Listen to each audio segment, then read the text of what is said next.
नमस्ते। इस चर्चा में हम ब्रह्मांड के उन अदृश्य नियमों को समझेंगे जो दिखते तो नहीं हैं लेकिन हमारे आसपास लगभग हर एक चीज को कंट्रोल करते हैं। चलिए न्यूटन के लॉज ऑफ मोशन यानी क्लासिकल मैकेनिक्स को बिल्कुल आसान और दिलचस्प तरीके से डिकोड करते हैं। तो इस विश्लेषण का रोड मैप बड़ा सीधा सा है। हम शुरुआत करेंगे इनर्शिया यानी जड़ता के बेसिक कॉन्सेप्ट से, फिर फोर्स, मोमेंटम और फ्रिक्शन को समझते हुए आखिर में कुछ कॉम्प्लेक्स मोशन सिस्टम्स तक जाएंगे, एकदम स्टेप बाय स्टेप। पहला पड़ाव है जड़ता और पहला नियम। दरअसल किसी चीज की गति या मोशन को सही मायने में समझने के लिए सबसे पहले ये समझना जरूरी है कि जब कोई चीज बिल्कुल रुकी हुई होती है तब वहां आखिर क्या चल रहा होता है। करीब 2000 सालों तक दुनिया इसी गलतफहमी में थी कि चलती हुई चीजें नेचुरली अपने आप रुक जाती हैं। लेकिन फिर गैलीलियो ने अपने झुके हुए तल वाले प्रयोगों से एक कमाल का सच उजागर किया। उन्होंने बताया कि चीजें दरअसल किसी भी बदलाव का कड़ा विरोध करती हैं और उनके रुकने की असली वजह उनका नेचुरली रुकना नहीं बल्कि फ्रिक्शन यानी घर्षण होता है ना हैरानी की बात। और यहीं से जन्म लेता है इनर्शिया यानी जड़ता का कॉन्सेप्ट।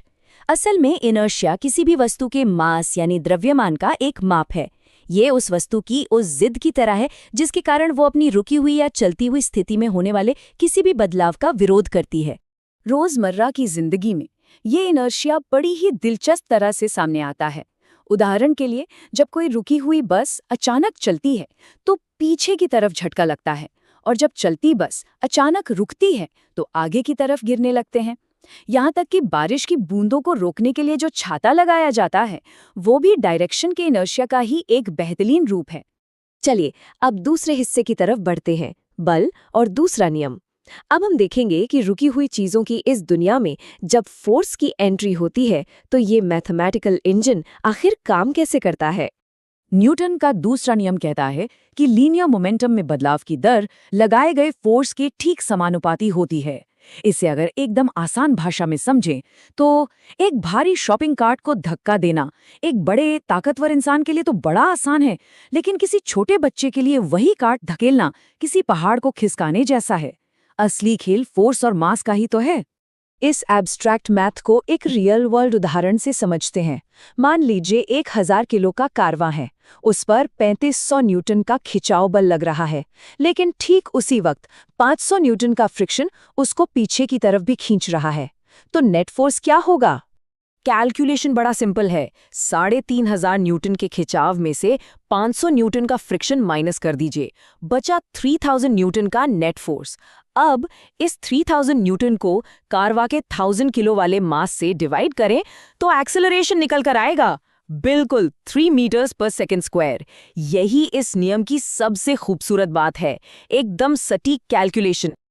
आप तीसरे पड़ाव पर चलते हैं, क्रिया, प्रतिक्रिया और संवेग। एक्सेलरेशन को समझ लिया तो अब बारी है ये देखने की कि जब दो या उससे ज्यादा चीजें आपस में टकराती हैं तब आखिर क्या होता है। अक्सर कहा जाता है ना कि हर एक्शन का एक समान और विपरीत रिएक्शन होता है। ये मशहूर नियम हमें बताता है कि फोर्स कभी भी अकेले नहीं आते, उनका हमेशा एक जोड़ा होता है। एक तरफ से एक्शन, दूसरी तरफ से ठीक उतना ही रिएक्शन। हमारा पूरा भौतिक ब्रह्मांड लगभग इसी प्रिंसिपल पर चलता है। यहाँ उस एक्शन रिएक्शन का एक शानदार विजुअल सबूत मिलता है। एक चीज दूसरी चीज पर जो फोर्स लगाती है, दूसरी चीज भी ठीक वैसा ही फोर्स पहली चीज पर वापस लगाती है। दोनों फोर्स एक दूसरे के ठीक विपरीत दिशा में होते हैं, लेकिन उनकी ताकत एकदम बराबर होती है। अगर बाहर से कोई फोर्स ना लगाया जाए तो किसी भी सिस्टम का टोटल लीनियर मोमेंटम हमेशा कंजर्व्ड यानी संरक्षित रहता है। इसीलिए पानी में तैरना, गोली चलने पर बंदूक का पीछे की तरफ झटका मारना या फिर एक रॉकेट का आकाश में उड़ना, ये सब कोई जादू नहीं बल्कि फिजिक्स की सटीक और प्रिडिक्टेबल कैलकुलेशंस हैं। चौथे भाग में हम उस फैक्टर की बात करेंगे जो लगभग हर जगह एक विलेन की तरह खड़ा रहता है, घर्षण यानी फ्रिक्शन। फ्रिक्शन एक ऐसी चीज है जो परिस्थिति के हिसाब से खुद को ढाल लेती है। पहले आता है स्टैटिक फ्रिक्शन जो अपने आप एडजस्ट हो जाता है। फिर ठीक उस पॉइंट पर जहां कोई चीज बस खिसकने ही वाली होती है तब लिमिटिंग फ्रिक्शन अपनी चरम सीमा पर पहुंच जाता है। और उसके बाद जब मोशन असल में शुरू हो जाता है तब ये थोड़ा कम होकर एक स्थिर काइनेटिक फ्रिक्शन बन जाता है। काफी डायनामिक है ये। और यहीं से इंसानी इतिहास की सबसे बड़ी खोज का कारण समझ आता है। पहिया। किसी भी भारी सामान को जमीन पर घसीटने के बजाय उसको किसी चीज पे लुढ़काना कहीं ज्यादा आसान होता है। क्यों? क्योंकि रोलिंग फ्रिक्शन स्लाइडिंग फ्रिक्शन के मुकाबले काफी कम होता है। आइए अब इस चर्चा के आखिरी और सबसे मजेदार भाग पर चलते हैं, जटिल गति प्रणालियां।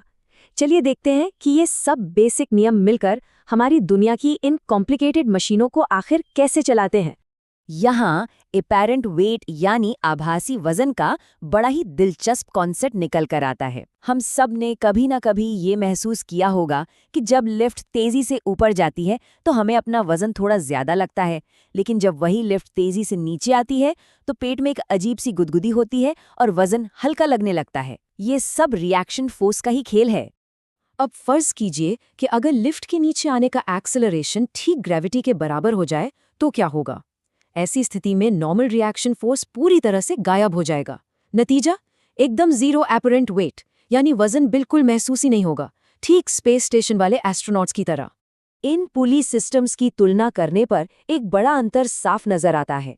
एक सीधी वर्टिकल पुली में तो सिर्फ ग्रेविटी से निपटना होता है, लेकिन जब सिस्टम में कोई ढलान यानी इंक्लाइन आ जाए तब इंजीनियरिंग को साइन और कोसाइन एंगल्स की सटीक कैलकुलेशंस करनी पड़ती हैं।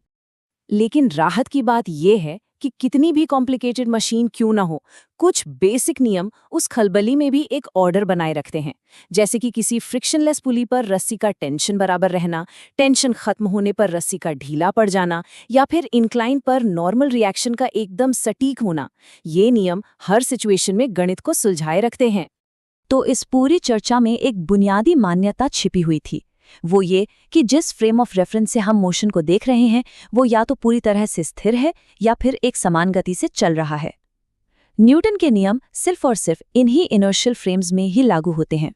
लेकिन अब एक आखिरी और सबसे बड़ा सवाल, अगर क्लासिकल मैकेनिक्स एक स्टेबल ऑब्जर्वेशन पॉइंट पर निर्भर करती है तो तब क्या होगा जब हमारा फ्रेम ऑफ रेफरेंस खुद ही तेजी से एक्सेलरेट करने लगे या बेकाबू होकर घूमने लगे?